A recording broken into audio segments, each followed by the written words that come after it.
Selamat hari Minggu, Bapak, Ibu, Saudara sekalian. Mari dengan berdiri kita mulai ibadah hari ini.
Pertolongan kita datang dari Allah Bapa, Sang Pencipta Khalik langit dan bumi.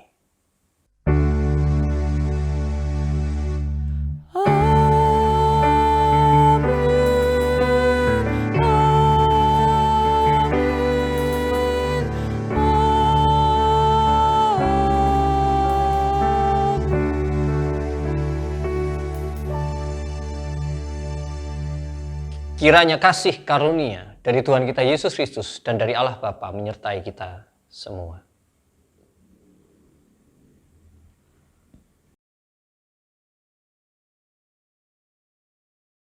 Tema kita hari ini adalah tentang nilai diri dan nilai kerajaan Allah.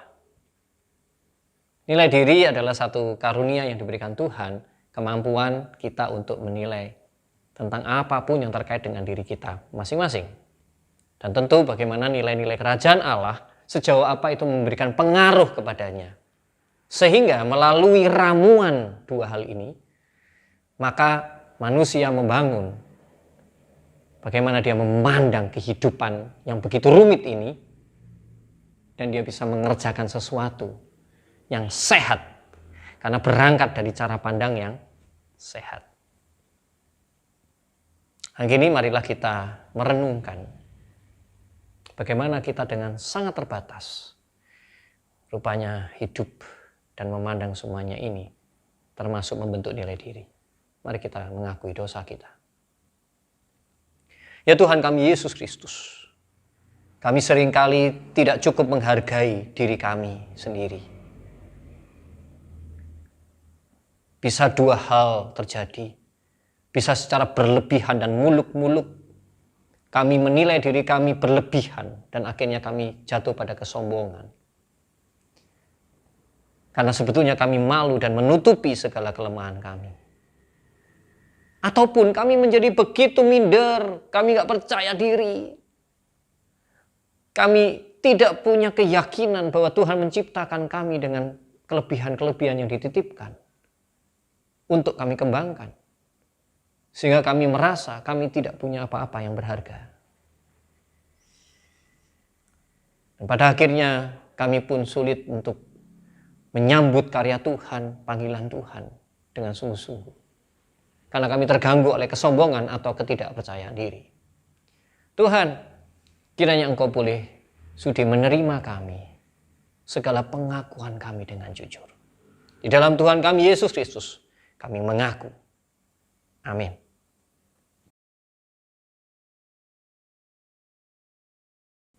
Berita anugerah diambil dari Yesaya 55 ayat yang ke-7. Baiklah orang fasik meninggalkan jalannya dan orang jahat meninggalkan rancangannya. baiklah ia kembali kepada Tuhan, maka Dia akan mengasihaninya, dan kepada Allah kita, sebab Ia memberi pengampunan dengan limpahnya. Demikianlah berita anugerah dari Tuhan. Mari kita bersama-sama saling bersalaman sambil kita menyanyikan bersukacitalah.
Mari kita satukan hati kita untuk menerima firman-Nya.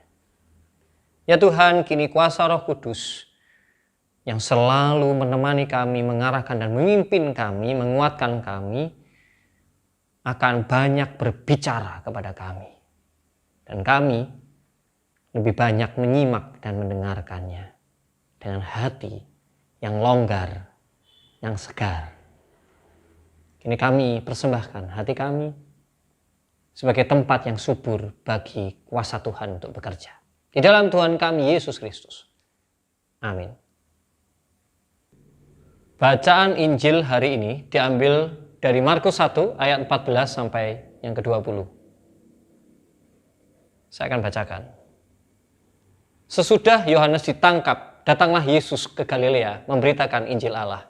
Katanya, waktunya telah genap, kerajaan Allah sudah dekat. Bertobatlah dan percayalah kepada Injil. Ketika Yesus sedang berjalan menyusur danau Galilea, ia melihat Simon dan Andreas, saudara Simon. Mereka sedang menebarkan jala di danau sebab mereka penjala ikan. Yesus berkata kepada mereka, "Mari ikutlah aku dan kamu akan kujadikan penjala manusia." Lalu mereka pun segera meninggalkan jalannya dan mengikuti Dia. Dan setelah Yesus meneruskan perjalanannya sedikit lagi, dilihatnya Yakobus anak Zebedeus dan Yohanes, saudaranya, sedang membereskan jala di dalam perahu. Yesus segera memanggil mereka dan mereka meninggalkan ayahnya Zebedeus di dalam perahu bersama orang-orang upahannya, lalu mengikuti Dia. Inilah Injil Yesus Kristus. Yang berbahagia adalah kita semua yang memegang teguh di dalam kehidupan.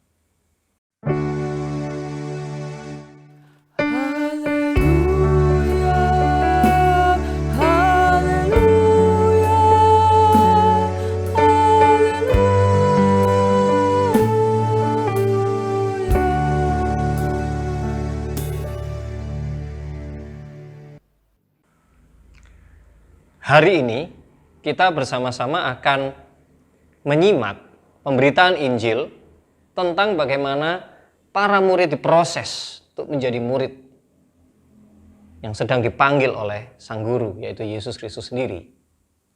Tentu kita bisa membayangkan bagaimana tentang kita sendiri dan bagaimana murid-murid saat itu ketika mereka berada di pantai Galilea. Salah satu hal yang penting di dalam proses seseorang dipanggil, melanjutkan apa yang kita bicarakan minggu lalu tentang siapakah diri kita. Maka kali ini kita belajar tentang ternyata, nah ini menurut buku tulisan dari pendeta Andar Ismail, disebut dengan nilai diri. Apakah itu nilai diri? Adalah penilaian menyeluruh yang ada pada seseorang tentang dirinya. Jadi sejak kecil orang itu bertambah besar dan seterusnya, begitu ya. Banyak hal yang berlalu lalang melewati pikiran, dan akhirnya dia juga membangun tentang bukan siapa tetapi menilai dirinya. Menilai itu misalnya, apakah aku berharga, apakah aku pandai, apakah aku ini seperti ini dan seperti itu. Jadi memberikan penilaian kepada diri sendiri. Semua kita masing-masing melakukan itu. Nah, rupanya topik ini mungkin topik yang jarang, tetapi topik ini menjadi penting. Karena dengan kita semakin baik di dalam menilai diri kita, ini sangat berdampak, ya, karena menilai diri ini membentuk kita juga di dalam kita memandang kehidupan atau dunia ini dengan segala kerumitannya. Kita bersyukur karena kita dikaruniai oleh Tuhan kemampuan untuk memberikan penilaian kepada diri kita. Ada istilah, jika orang itu menilai diri tinggi, artinya ini lebih positif begitu ya. Berarti orang ini dia semakin mudah memahami apa yang menjadi keunggulan di dalam dirinya. Apa sih kebaikan-kebaikanku, apa yang lebih dibanding ya rata-rata begitu ya, dan seterusnya. Dan dia juga sangat mengetahui kelemahan-kelemahan dirinya. Dan dia tidak punya rasa malu untuk mengakui kelemahan itu dikala perlu. Dan yang lebih baik lagi, dia dengan mudah bisa mengakui orang lain itu dengan kelebihan-kelebihannya. Dengan mudah dia mengakui ya. Dan dia tidak malu untuk mengagumi keberhasilan, kesuksesan, dan keunggulan orang-orang di sekelilingnya. Dia tidak terganggu dengan itu. Itu contoh orang yang berhasil menilai dirinya dengan tinggi, positif gitu ya. Nah sebaliknya, kalau mempunyai penilaian diri yang rendah, nah ini, maka dia akan malu. Dan dia merasa tidak memiliki kelebihan apa-apa di dalam dirinya. Dan akhirnya dia sering jatuh pada sikap iri hati terhadap orang yang memiliki keunggulan. Wah ya, pasti sulit bagi dia untuk mengakui bahwa orang lain itu lebih baik, berhasil, dan sebagainya. Dia akan terganggu dengan semua itu gitu ya. Nah, kira-kira kita juga bisa belajar dari ini. Kita berada di mana situasinya? Jika demikian, kapankah nilai diri ini dibentuk?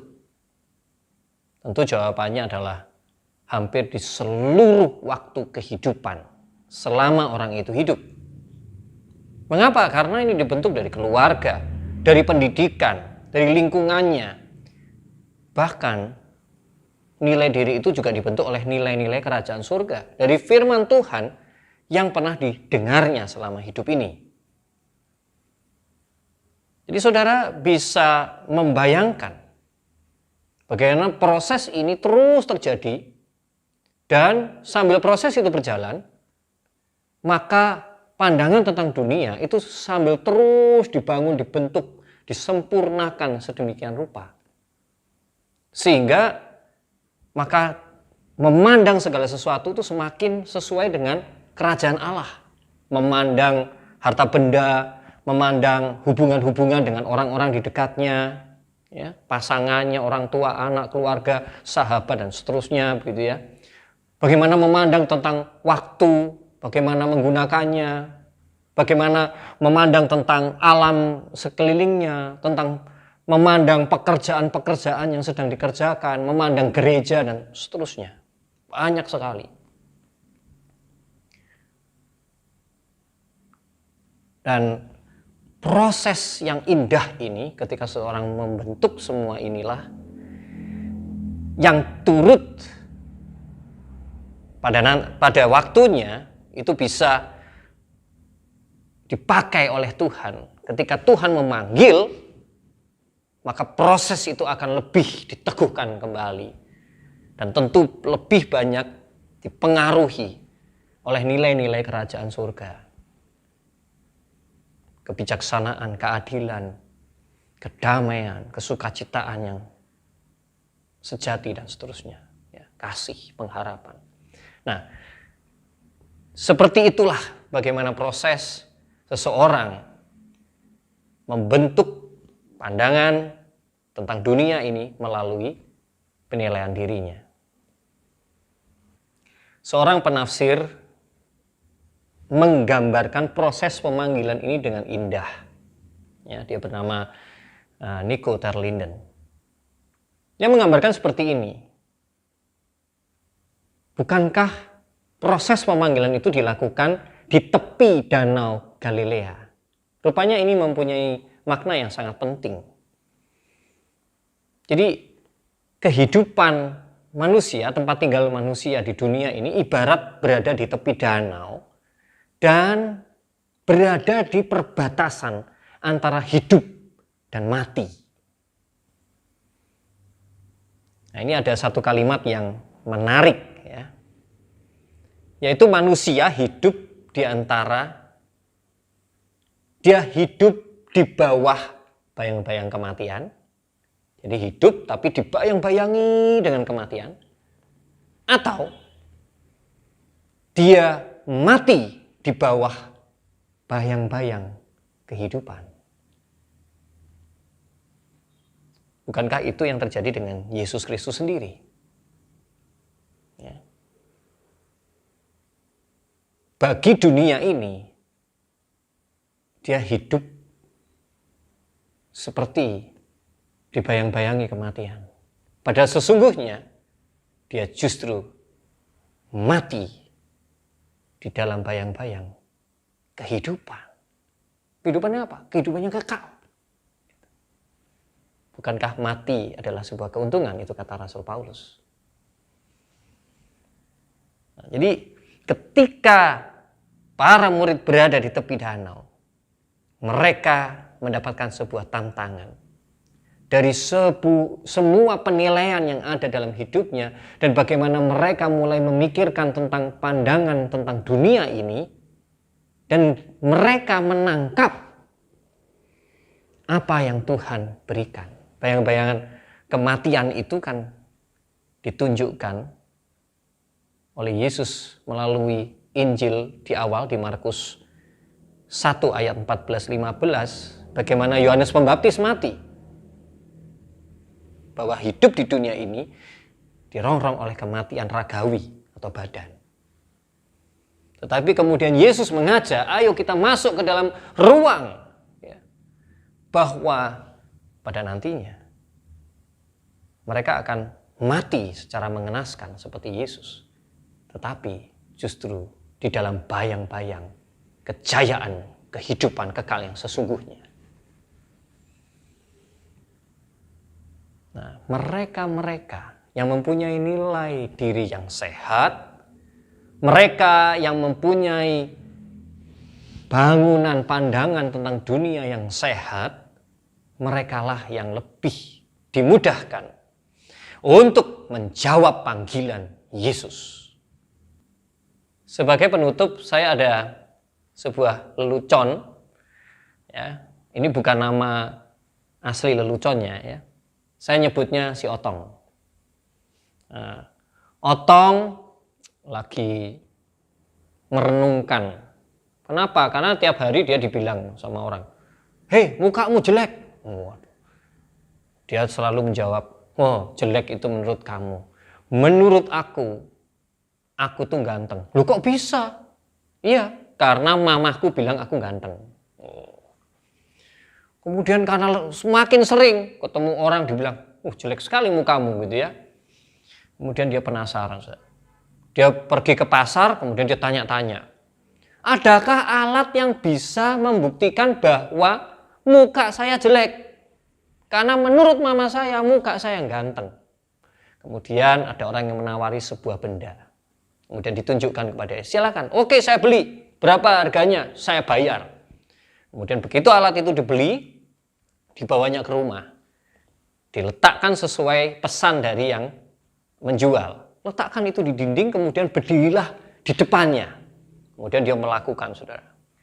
Dia berdiri di depannya, Dan ternyata apa? Benda itu adalah cermin. Kemudian setelah melihat ke cermin, dia bilang begini, wah, cermin ini jelek sekali. Karena gambar di dalamnya itu memang jelek sekali. Kemudian dia angkat benda itu, dia kembalikan ke penjualnya. Terus penjualnya, gimana? Kamu sudah menemukan dirimu jelek? Tidak. Gambar yang di dalam barangmu tadi itu yang jelek. Aku tetap orang ganteng. Saudara, ini sebagai contoh ya, bahwa orang seringkali menilai dirinya tidak seperti yang sesungguhnya. Nah, apakah berproses bersama Yesus, ketika Yesus justru berusaha memberikan kepada kita cermin-cermin kehidupan, melalui firman, melalui kehidupan yang luas ini, melalui pengalaman, melalui semua hal yang sudah dan akan terus ya, kita alami. Apakah kita berhasil melihat diri kita sesungguhnya? Atau kita tetap 1-2 kali gagal seperti si Otong? Maka mari kita renungkan kehidupan kita yang sesungguhnya di hadapan Tuhan. Kiranya Tuhan memberkati.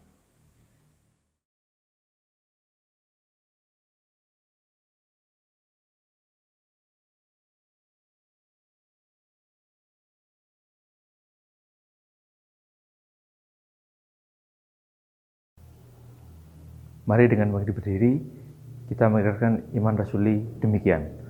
Aku percaya kepada Allah, Bapa yang Maha Kuasa, Halik langit dan bumi, dan kepada Yesus Kristus, anaknya yang tunggal Tuhan kita, yang dikandung daripada Roh Kudus, lahir dari anak darah Maria, yang menderita sengsara di bawah pemerintahan Pontius Pilatus, disalibkan, mati dan dikuburkan, turun ke dalam kerajaan maut. Pada hari yang ketiga, bangkit pula dari antara orang mati, naik ke surga, duduk di sebelah kanan Allah, Bapa yang Maha Kuasa, dan dari sana Ia akan datang untuk menghakimi orang yang hidup dan mati. Aku percaya kepada Roh Kudus, gereja yang kudus dan am, persekutuan orang kudus, pengampunan dosa, kebangkitan orang mati, dan hidup yang kekal. Amin. Silakan duduk.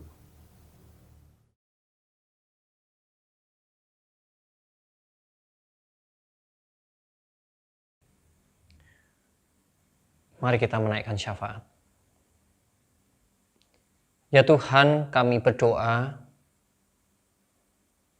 khususnya bagi mereka-mereka yang menekuni di dunia pendidikan perkembangan, psikolog, psikiater, mereka yang ahli pendidikan, guru-guru, dosen-dosen, agar mereka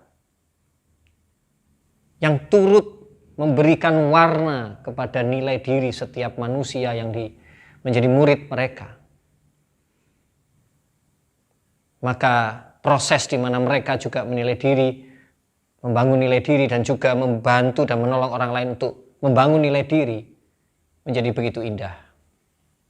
Dan terutama kami berdoa untuk lingkungan keluarga kami. Baik kami sebagai orang tua, anak, oma opa, saudara, dan seluruh famili. Ajar kami untuk terus saling mendoakan dan menyadari bahwa setiap perkataan kami, cara pandang kami, guyonan kami, kalimat dan pilihan kata kami, kemarahan kami, kejengkelan kami yang kami ungkapkan, semuanya turut membentuk dan saling mengisi. Untuk itu biarlah kami mawas diri di dalam setiap proses itu, sehingga perjalanan setiap orang di dalam kehidupan ini sebagai murid Yesus boleh terus semakin dibangun dan menemukan langkah yang jelas untuk merangkul masa depan masing-masing. Dan Tuhan, kami juga berdoa untuk segala pemikiran-pemikiran kebijaksanaan yang diambil dari setiap orang yang berada di sentral-sentral kehidupan ini, baik pemerintahan, gereja Tuhan, dimanapun mereka berada. Kiranya Tuhan turut terus bekerja melalui mereka, mempengaruhi mereka. Terima kasih ya Tuhan. Kami berdoa untuk setiap anak Tuhan yang sekarang sedang bergumul dengan berbagai problema kehidupan yang terus menghunjam. Dan bolehlah mereka bersama kuasa Roh Kudus masih boleh memancarkan senyuman kecil di tengah tangisan mereka ketika mereka merespon dan menjalani kehidupan yang penuh dengan persoalan ini. Dan mereka-mereka yang sedang berada di batas-batas tertentu untuk membuat keputusan untuk meningkatkan tanggung jawab hidup mereka, kiranya mereka tidak gagal untuk menangkap maksud Tuhan di dalam kehidupan ini. Terima kasih ya Yesus ya Tuhan kami. Semua doa ini kami naikkan bersama doa yang kami nyanyikan.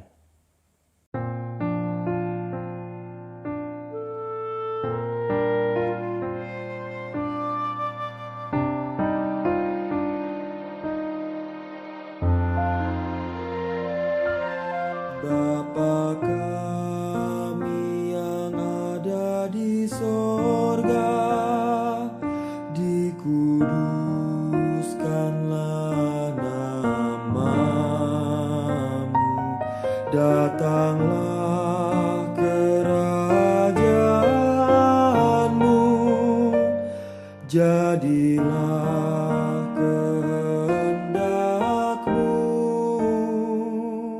di bumi seperti di sorga.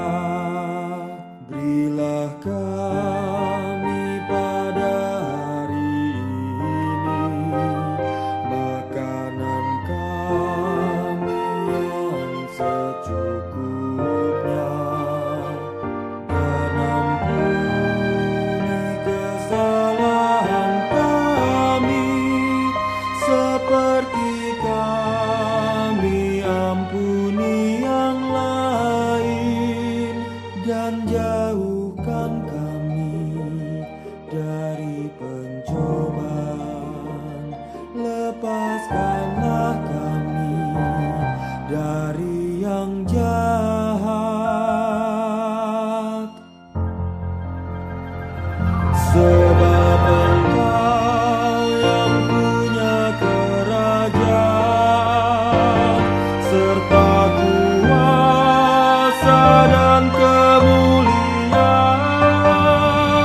sampai selama-lamanya.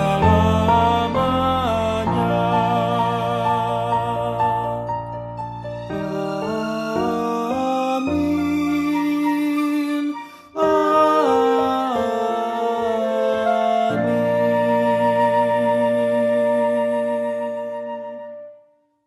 Bersama-sama kita akan memberikan persembahan kepada Tuhan.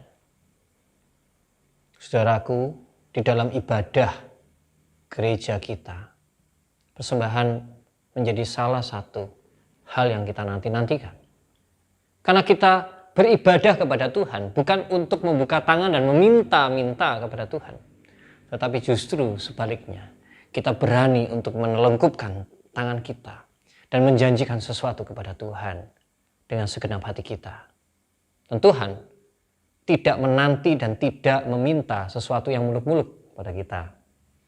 Di dalam kesederhanaan, terkait dengan nilai diri kita saat ini, mari kita persembahkan sesuatu bagi Tuhan. Yang kita bisa landasi dari 1 Tawarik 29 ayat 17. Aku tahu ya Allahku bahwa Engkau adalah penguji hati dan berkenan kepada keikhlasan. Maka aku pun mempersembahkan semuanya itu dengan sukarela dan tulus ikhlas. Dan sekarang umatmu yang hadir di sini telah kulihat memberikan persembahan sukarela kepadamu dengan sukacita. Mari kita berdoa.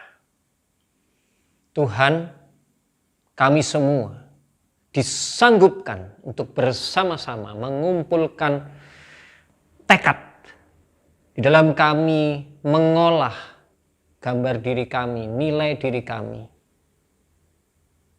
Adakah kami masih punya iri hati, sulit untuk mengakui keunggulan orang lain? Maka kami belum berada dalam kondisi yang cukup baik. Untuk itu kami persembahkan hati kami Tuhan kepadamu, yaitu hati yang rela diubah, untuk melembutkan hati kami dan belajar secara nyata. Kami berjanji, kami belajar untuk memuji orang lain, mengakui keunggulan orang lain dengan tulus. Dan kami meninggalkan kebiasaan kami untuk menilai diri kami dan orang lain dengan cara yang salah dan tidak sehat. Inilah persembahan kami, dan terutama ya Tuhan, izinkan kami yang berada di dalam momentum-momentum menjalani panggilan hidup kami atau sedang bergumul tentang panggilan kami, ajar kami untuk lebih kokoh lagi menjalani dan percaya akan penyertaan-Mu.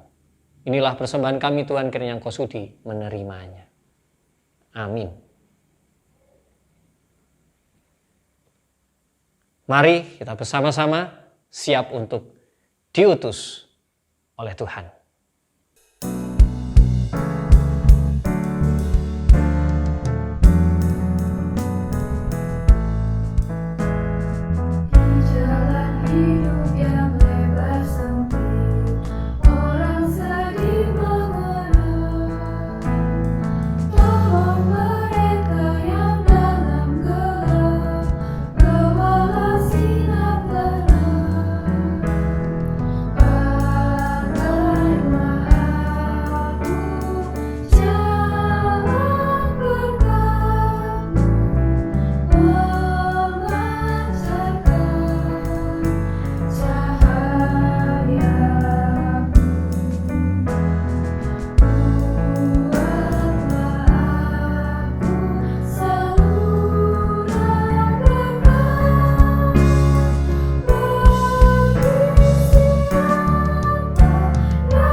Pergilah dalam damai sejahtera untuk melayani Allah. Dan kini terimalah berkat dari Tuhan. Allah sumber kehidupan dan pengharapan. Dialah yang akan mengarahkan selalu wajahnya kepadamu dan memberikan berkatnya, kasih karunia dan damai sejahtera hari ini sampai selama-lamanya.